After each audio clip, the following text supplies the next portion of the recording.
Students, welcome back on my YouTube channel. आज मैं आपको बताने वाली हूँ प्लांट रेस्पिरेशन का नेक्स्ट स्टेप, जो हमने आपको लास्ट स्टेप में या लास्ट वीडियो में हमने आपको बताया था ग्लाइकोलिसिस के बारे में, क्रेब्स साइकिल के बारे में। आज आपको मैं बताऊंगी नेक्स्ट स्टेप जो आपका है, दैट इज है कि हम कह सकते हैं कि इलेक्ट्रॉन ट्रांसपोर्ट सिस्टम। इसके बारे में मैं डिस्कस करूंगी। इससे पहले कि जो भी चीजें हमने आपको बताई है रेस्पिरेशन के बारे में, थोड़ा सा एक बार हम आपको फिर से बैक में ले जाके बहुत ही जल्दी आपको फास्ट रिव्यू देने की कोशिश करेंगे। सबसे पहले हमने आपको ये बताया था प्लांट रेस्पिरेशन के बारे में, प्लांट रेस्पिरेशन क्या होता है। फिर आपको ये बताया गया था कि प्लांट रेस्पिरेशन जनरली 2 स्टेप्स में कंप्लीट होता है। फर्स्ट आपका होता है aerobic and second one is anaerobic. Aerobic जो रेस्पिरेशन होता है जनरली ऑक्सीजन के प्रेजेंस में होता है, ठीक। और उसके बाद हमने बताया था कि प्लांट रेस्पिरेशन जो आपका एरोबिक हो रहा है एरोबिक पैटर्न पर, तो इसमें 4 स्टेप्स होते हैं। फर्स्ट आपका है ग्लाइकोलिसिस, जो हमने आपको लास्ट वीडियो में बताया है, सो आप वहां जाकर उसको देख सकते हैं। सेकेंड स्टेप आपका था formation of ester coenzyme A, and third था आपका कि क्रेब्स साइकिल। ये सारी चीजें मैंने आपको प्रीवियस वीडियो में बताई थी। आज हम आपको बताएंगे कि ईटीएस क्या होता है, इलेक्ट्रॉन ट्रांसपोर्ट सिस्टम।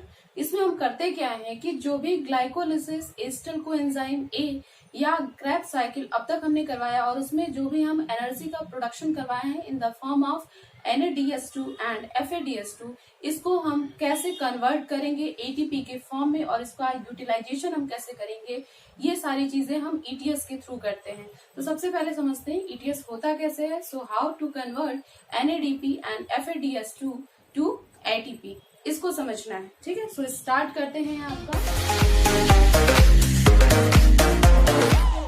कहाँ होता है आपका साइटोप्लाज्म में। उसके बाद आपका था एस्टर कोएंजाइम ए और क्रेब्स साइकिल, ये दोनों आपके माइटोकॉन्ड्रिया में होता है। नेक्स्ट आपका जो ईटीएस है, ईटीएस ठीक है, इसको हम कहते हैं electron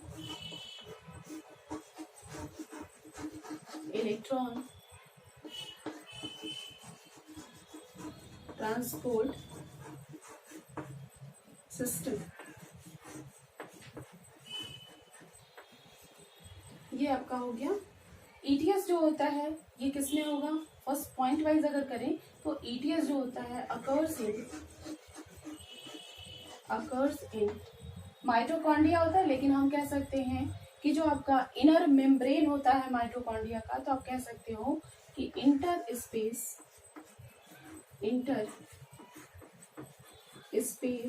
of mitochondria.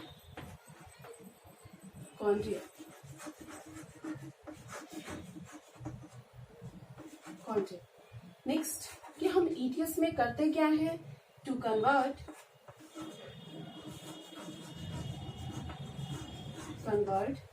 NADH2 and FADH2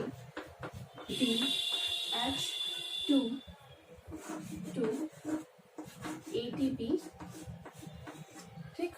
सो यहाँ पर हमने आपको 3 पॉइंट्स बताए कि इलेक्ट्रॉन ट्रांसपोर्ट सिस्टम इसका क्या है, आपका एक्सपेंडेड फॉर्म जो इंटर स्पेस ऑफ माइटोकॉन्ड्रिया में चलता है। इसका यूज क्या है कि जो भी हमने ग्लाइकोलिसिस, क्रेब्स साइकिल और आपका एस्टर कोएंजाइम का जो हमने स्टेप आपको बताया, उसमें हम लोग क्या पाए थे, NADS2 पाए थे, FADS2 पाए थे। ये क्या इनडायरेक्ट एनर्जी है जो क्या हो जाता है ATP में कन्वर्ट होता है। ये हम ETS के थ्रू पढ़ेंगे, ठीक है। तो सबसे पहले आपका ETS जो होता है ये कंप्लीट होता है 5 कॉम्प्लेक्सेस, ठीक। ये चीज है। अब थोड़ा सा आपको समझाना है कि अब हम स्ट्रक्चर बेस पर समझाएंगे। ये आपका बेसिक पॉइंट है कि ईटीएस में हम क्या क्या करते हैं, ये सारी चीजें। अब स्टार्ट करते हैं पूरा साइकिल आपका कैसे चलता है ईटीएस। सबसे पहले हमने आपको बताया कि ईटीएस जो होता है ये माइटोकॉन्ड्रिया के इनर स्पेस में, यानी कि जो इनर मेम्ब्रेन होता है और आउटर मेम्ब्रेन दोनों के बिल्कुल बीच में होता है, ठीक है। तो ये हम थोड़ा सा आपको सेल का ये माइटोकॉन्ड्रिया का स्ट्रक्चर बना रहे हैं, ध्यान से देखना आप लोग। ये क्या है, आउटर मेम्ब्रेन, और माइटोकॉन्ड्रिया का जो इनर मेम्ब्रेन होता है वो फिंगर लाइक प्रोजेक्शन यानी एम्बेडेड फॉर्म में होता है। जस्ट ऐसा कुछ होता है, ऐसा स्ट्रक्चर फॉर्म में आपको मिलता है, जिसको हम लोग क्रिस्टी बोलते हैं। तो यहाँ पर आपका दिया गया दिस इज आउटर मेम्ब्रेन, और ये आपका है इनर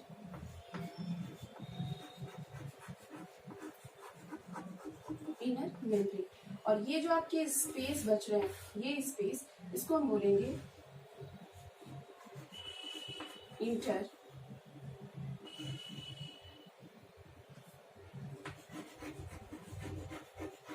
मेम्ब्रेन स्पेस, या हम इसको कह सकते हैं कि इनर माइटोकॉन्ड्रियल स्पेस के भी नाम से इसको जानते हैं। हमने फिर आपको बताया कि यहाँ पर ईटीएस में टोटल 5 कॉम्प्लेक्सेस की नीड होती है। जो ईटीएस कंप्लीट होता है ये 5 कॉम्प्लेक्स में कंप्लीट होता है, ठीक है। इसके लिए हम सबसे पहले एक फॉर्म करेंगे स्ट्रक्चर। ये छोटे छोटे बॉक्सेस के फॉर्म में मैं आपको स्ट्रक्चर बना रही हूँ। ये है कॉम्प्लेक्स, सबसे फर्स्ट आपका कॉम्प्लेक्स, सेकेंड आपका हम करते हैं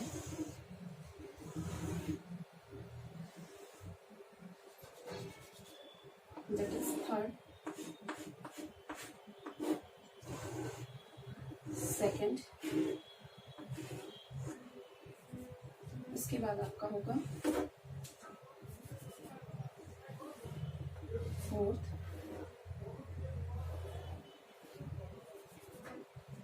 और लास्ट आपका आ जाता है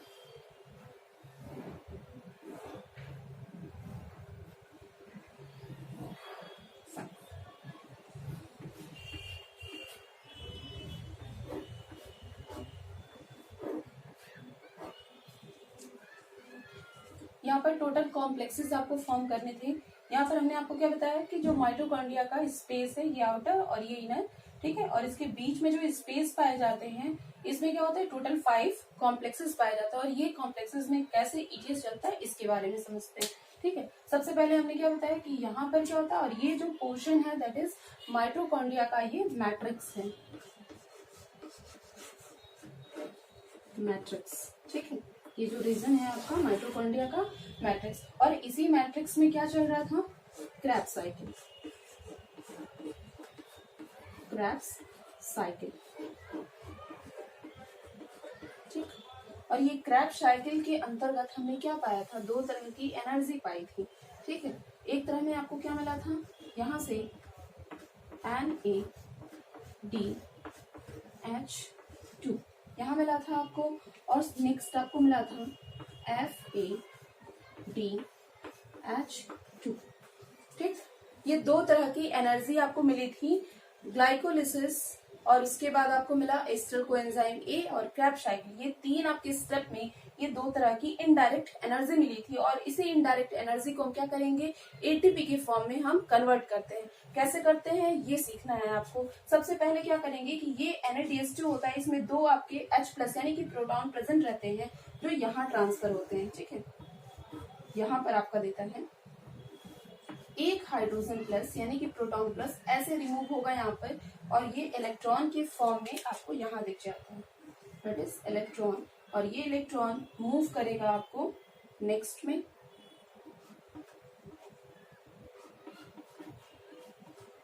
FMN, ठीक। और नेक्स्ट स्टेप में आपका जाएगा दैट इज FES।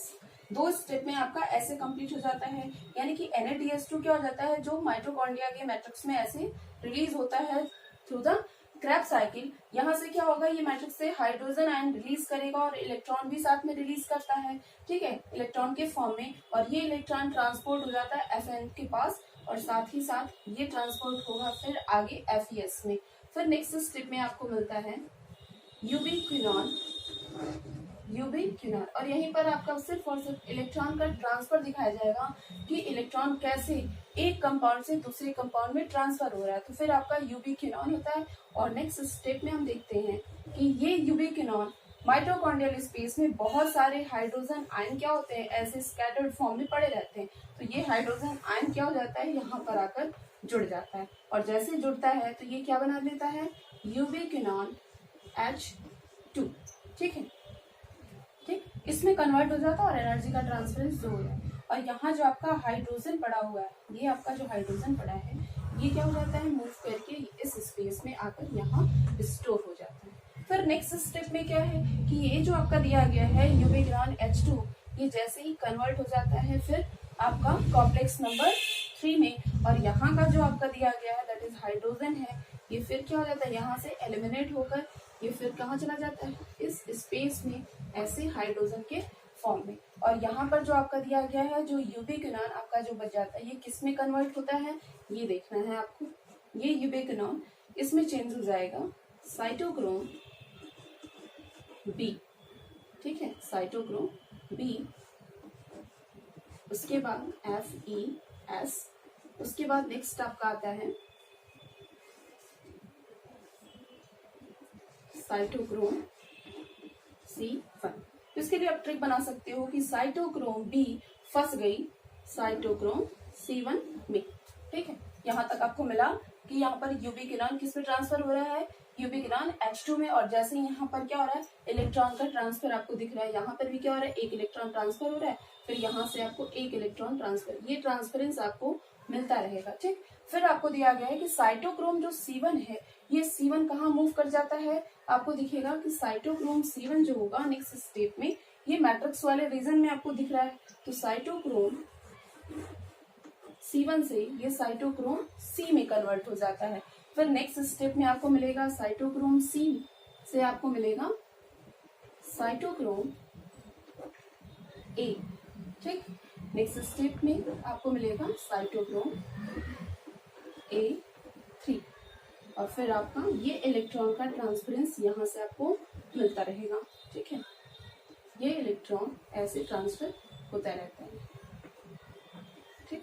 साथ में नेक्स्ट स्टेप में आपका दे रहा है कि जैसे इलेक्ट्रॉन का ट्रांसफरेंस होगा और यहाँ पर बहुत सारे क्या होते हैं, हाइड्रोजन आयन ऐसे प्रेजेंट है, और ये FeDS2 भी यहाँ से क्या करता है, हाइड्रोजन आयन को ऐसे रिलीज करता है, ठीक। और साथ ही साथ यहाँ पे इलेक्ट्रॉन का ट्रांसफरेंस दिखता है, ठीक है। जैसे कि हम यहाँ देख रहे हैं कि एनर्जी का ट्रांसफरेंस यहाँ हो रहा है किस फॉर्म में, हाइड्रोजन आयन यहाँ रिलीज हो रहा है और इलेक्ट्रॉन ट्रांसफर होते चल रहा है, ठीक है। तो यहाँ पर हम देखेंगे कि आपका FeS, ठीक है, इसका एनर्जी जो हो रहा है ये निकल जाएगा आपको इस फॉर्म में, यहाँ पर यूबिक्विनॉन इस फॉर्म में, और एनर्जी का ट्रांसफरेंस ऐसे दिखेगा। फिर यूबिक्विनॉन में क्या हो जाता है कि इस मैट्रिक्स वाले पोर्शन में बहुत सारे हाइड्रोजन आयन ऐसे प्रेजेंट रहते हैं, तो ये हाइड्रोजन आयन इसके साथ अटैच हो जाते हैं, और अटैच होने के बाद आपको ये किस में कन्वर्ट हो जाएगा, यूबिक्विनॉन H2 में। फिर ये यूबिक्विनॉन H2 इसमें कन्वर्ट हो जाता है। फिर एनर्जी का ट्रांसफरेंस, जो इलेक्ट्रॉन का ट्रांसफरेंस हो रहा है इस फॉर्म में, तो यहाँ से एनर्जी या इलेक्ट्रॉन ट्रांसफर होके फिर ये किसको दे रहा है, साइटोक्रोम बी को, और यहाँ का जो आपका हाइड्रोजन है, ठीक है, ये अगेन क्या हो जा रहा है, रिलीज हो जाता है इस स्पेस में ऐसे H+ के फॉर्म में। तो इस तरह करके आपको इस तरह 3 स्टेप्स में कंप्लीट हो गए, और लास्ट आपका बच जाता है यहाँ पर जो हाइड्रोजन है आयन है और आपका इलेक्ट्रॉन है। जैसे कि आप लोग अगर पता होगा तो ठीक है, नहीं तो अदरवाइज फोटोसिंथेसिस में आपको बताया जाता है कि जो वाटर की जब स्प्लिटिंग करते हैं, जब हम वाटर की स्प्लिटिंग करेंगे, जैसे यहाँ पर भी देख लीजिएगा, अगर आप फोटोसिंथेसिस नहीं पढ़े हो तो वाटर की जब हम स्प्लिटिंग करते हैं तो ये जो वाटर का मॉलिक्यूल है किस फॉर्म में टूट जाता है, 2H+ आपको मिलता है O, और प्लस मिलता है आपका हाफ ऑक्सीजन मिलेगा, और प्लस इलेक्ट्रॉन के फॉर्म में मिल जाता है, ठीक है। तो यहाँ पर आपको ऑक्सीजन भी मिलता है और इलेक्ट्रॉन भी मिलता है। तो जैसे ही आपका इलेक्ट्रॉन और हाइड्रोजन आयन एक साथ मिलते हैं तो ये फिर क्या बना लेता है, वाटर के मॉलिक्यूल्स बनाता है। और साथ ही साथ यहाँ पर क्या पाया जा रहा है, देखिए यहाँ पर आपको हाइड्रोजन आयन भी पाया जा रहा है, इलेक्ट्रॉन भी पाया जा रहा है, और इस मैट्रिक्स वाले रीजन में क्या होता है, ऑक्सीजन बहुत ज्यादा यहाँ प्रेजेंट रहते हैं। तो ये ऑक्सीजन यहाँ पर ऐड होकर यहाँ पर ये हाइड्रोजन और इलेक्ट्रॉन और साथ ही साथ यहाँ क्या पाया जा रहा है, ऑक्सीजन, तीनों ऐड हो जाते हैं, तो यहाँ क्या बन जाता है आपका, वाटर मॉलिक्यूल बन जाता है, ठीक है। ये स्टेप आपका कंप्लीट होगा। फिर लास्ट में आपका एक कॉम्प्लेक्स जो बचता है यहाँ पर, ठीक है, और ये हाइड्रोजन जो आपके हैं ये वाले, ये रिलीज होकर फिर स्पेस में यहाँ चले जाते हैं। इस तरह करके आपको टोटल 4 यहाँ पर हो जाएंगे। जैसे हम कहेंगे कि ETS में क्या हो जाता है, जो इलेक्ट्रॉन है ये ट्रांसफर होता जाता है, और जो आपके हाइड्रोजन आयन है ये मूव करके कहाँ चला जाता है, इस स्पेस में चला जाता है। और लास्ट आपका जो कॉम्प्लेक्स बचा है, कॉम्प्लेक्स नंबर 5, इसको हम नाम देते हैं कॉम्प्लेक्स नंबर 5 को F0 F1, ठीक है, यहाँ नाम देते हैं। और जो ये आपका दिया गया है H+ ये जो H+ है ये क्या हो जाता है, मूव करके ऐसे मूव करता है और यहाँ आ जाता है, ठीक है, ऐसे मूव करता है और यहाँ आता है, और आने के बाद क्या करता है, यही सारे हाइड्रोजन्स मिलकर क्या करते हैं, एटीपी का फॉर्मेशन करते हैं। कैसे करेंगे, यहाँ पर एक एंजाइम यूज होता है जिसका नाम क्या है, एटीपी सिंथेटेज। एटीपी सिंथेटेज होगा क्या इससे, कि यहाँ पर एडीपी जो होता है ये किस में कन्वर्ट हो जाता है, एटीपी में। थोड़ा सा मैं आपको स्पेस बनाकर लिख दे रही हूँ।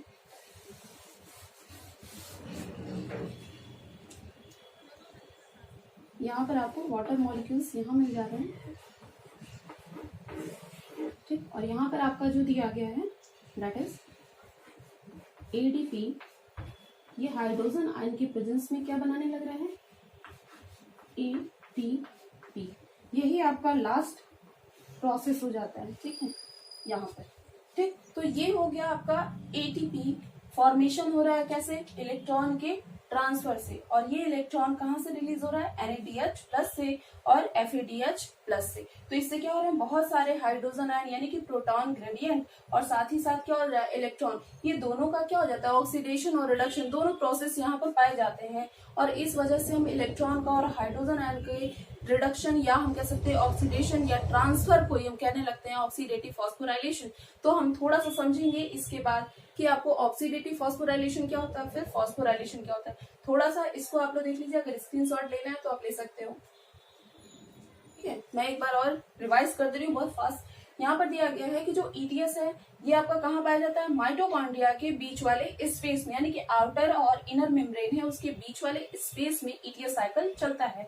इसमें क्या होता है, टोटल 5 कॉम्प्लेक्सेस यूज किए जाते हैं, first, second, third, fourth and 5, total 5 complexes use किए जाते हैं। इसमें होता क्या है कि जो हम लोग 3 स्टेप्स यानी ग्लाइकोलिसिस, एस्टर कोएंजाइम ए और आपका लास्ट है क्रेब्स साइकिल, जिससे हम लोग क्या किए हैं कि एनर्जी का हम लोग फॉर्मेशन करवाए थे, किस फॉर्म में, NADH2 और FADH2 के फॉर्म में ये हमको एनर्जी मिली थी। लेकिन ये एनर्जी इनडायरेक्ट हम इसको यूज नहीं कर सकते, हम एनर्जी को किस फॉर्म में यूज करते हैं, एटीपी के फॉर्म में। सो ईटीएस के थ्रू हम क्या करते हैं कि इस एनर्जी को क्या करेंगे, एटीपी के फॉर्म में कन्वर्ट करते हैं। तो इसके लिए हमें जरूरी क्या है कि हम मैट्रिक्स से यहाँ का क्या कर रहे हैं कि NADH2 और FADH2 से हाइड्रोजन आयन को रिलीज करवाते हैं, और साथ ही साथ इलेक्ट्रॉन का भी क्या होता है, रिलीजिंग होता है। और सबसे फर्स्ट स्टेप में आपको क्या दिखता है, FMN, फिर आपका FES, इसमें इलेक्ट्रॉन का ट्रांसफरेंस दिखता है। तो FES से यहाँ पर मैट्रिक्स में आपको क्या दिखा कि यूबिक्विनॉन, फिर यूबिक्विनॉन H2, और ये जितने भी हाइड्रोजन आयन है ये मूव करके क्या हो रहे हैं कि इनर स्पेस के सबसे ऊपर वाले लेयर पर एक्युमुलेट हो जाते हैं, और लास्ट ये सारे हाइड्रोजन एक्युमुलेट होकर इस लास्ट वाले कॉम्प्लेक्स में आकर क्या करते हैं, एटीपी सिंथेटेज के प्रेजेंस में एटीपी का फॉर्मेशन करने लगते हैं। तो इस तरह हो गया आपका इलेक्ट्रॉन ट्रांसपोर्ट सिस्टम। फिर आपको थोड़ा सा एंजाइम में बता दे रही हूँ जो इम्पोर्टेंट है बहुत ज्यादा। यहाँ पर एक एंजाइम जैसे NADH2 जो होता है, जब ये ब्रेक करता है FMN में, तो यहाँ पर एक एंजाइम यूज होता है, जैसे जिसका नाम है, जो ब्रेक हो रहा है तो उसका नाम ले लेंगे NADH, और ये आपका टूट रहा है तो इसको हम बोलते हैं डिहाइड्रोजिनेज, ठीक है, NADH डिहाइड्रोजिनेज,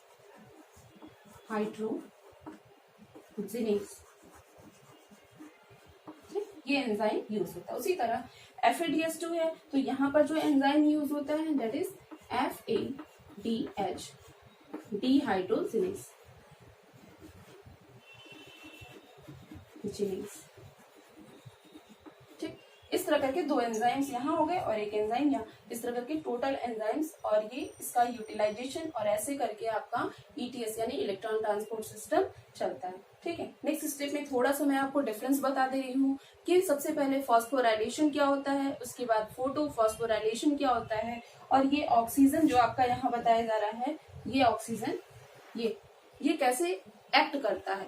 ऑक्सीजन जो होता है पूरे ETS में, ठीक है, हाइड्रोजन आयन और प्लस इलेक्ट्रॉन को क्या करता है, एक्सेप्ट करने का काम करता है। सो हम ऑक्सीजन को क्या कहते हैं कि oxygen is the last hydrogen ion acceptor in the ETS। ठीक, मैं दो चीजें आपको बताई कि फोटोफॉस्फोराइलेशन क्या होता है और ऑक्सीडेटिव फॉस्फोराइलेशन क्या होता है, दोनों के बीच का डिफरेंस समझ लीजिए। सबसे पहले आपका दिया गया है कि फॉस्फोराइलेशन क्या है।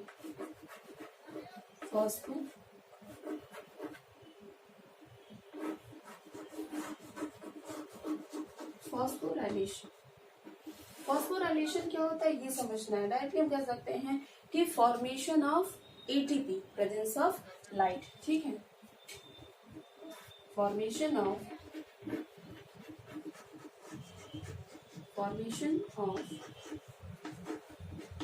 ATP in the presence of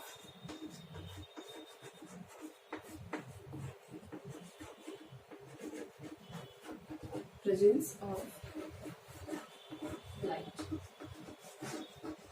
इसको हम कहते हैं फॉस्फोराइलेशन या आप कह सकते हो फोटोफॉस्फोराइलेशन। ठीक है, मतलब क्या है फॉस्फोराइलेशन का मतलब क्या हो गया, फॉर्मेशन ऑफ एटीपी। सिर्फ हम एटीपी के फॉर्मेशन को क्या कहते हैं, फॉस्फोराइलेशन कहते हैं। अगर फोटो ऐड हो जाता है तो प्रेजेंस ऑफ लाइट। सेकेंड आपका जो होता है उसको हम कहेंगे ऑक्सीडेटिव फॉस्फोराइलेशन।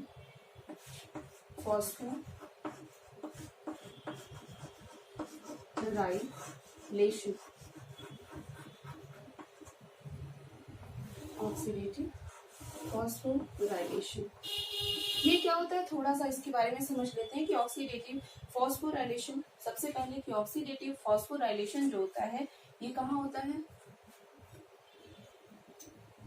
In mitochondria. ठीक, ये कहाँ होगा, माइटोकॉन्ड्रिया में होता है। फिर आपको दिया जाता है कि ऑक्सीडेटिव फॉस्फोराइलेशन जो होता है it is the process in which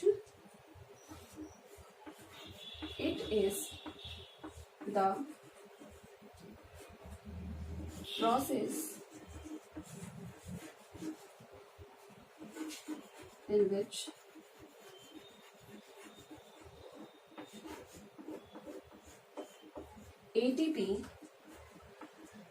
formed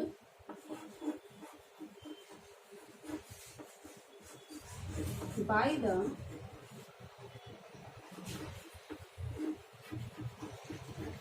transfer of electron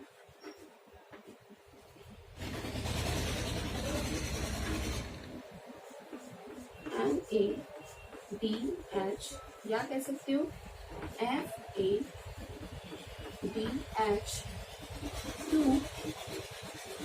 oxygen. ठीक, ये क्या हो जाता है कि यहाँ पर आपको दिया गया है कि it is the process in which ATP is formed by the transfer of electron. जो इलेक्ट्रॉन का ट्रांसफर हो रहा था, कहाँ से हो रहा था, NADH से और FADH से, और ये क्या आपको मिल रहा था, थ्रू ऑक्सीजन के प्रेजेंस में ये सारी चीजें हो रही है। और ये ऑक्सीजन जो हो रहा है किस सीरीज में हो जाता है, ये दिया गया है by the series of oxygen by the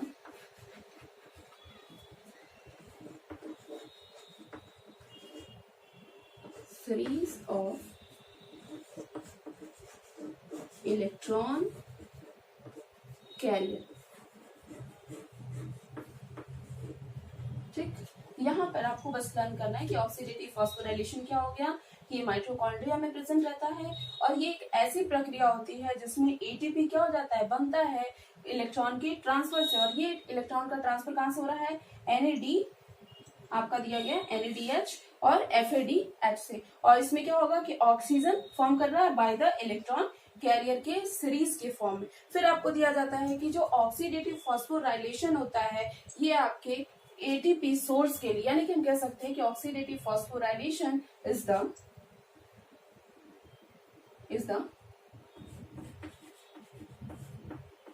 major source of ATP for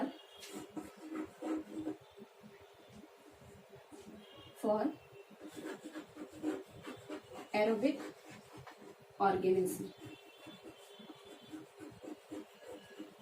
ठीक, यहाँ तक आपका कंप्लीट हो जाता है। ऑक्सीडेटिव फॉस्फोराइलेशन एंड फोटोफॉस्फोराइलेशन, दोनों के बीच का ये डिफरेंस है। ठीक है, आई होप कि आपको ये टॉपिक क्लियर हो गया होगा। सो अगर वीडियो आपको पसंद आता है तो वीडियो को लाइक कीजिए और शेयर कर दीजिए बाकी अपने फ्रेंड्स तक। और अभी तक आपने अगर इस चैनल को सब्सक्राइब नहीं किया है तो इस चैनल को सब्सक्राइब कर लीजिए और पास ही दिए गए बेल आइकन को भी प्रेस कर लीजिए, ताकि जो भी वीडियो मैं अपलोड करूँ उसका नोटिफिकेशन आपको सबसे पहले पहुंचे। Thank you.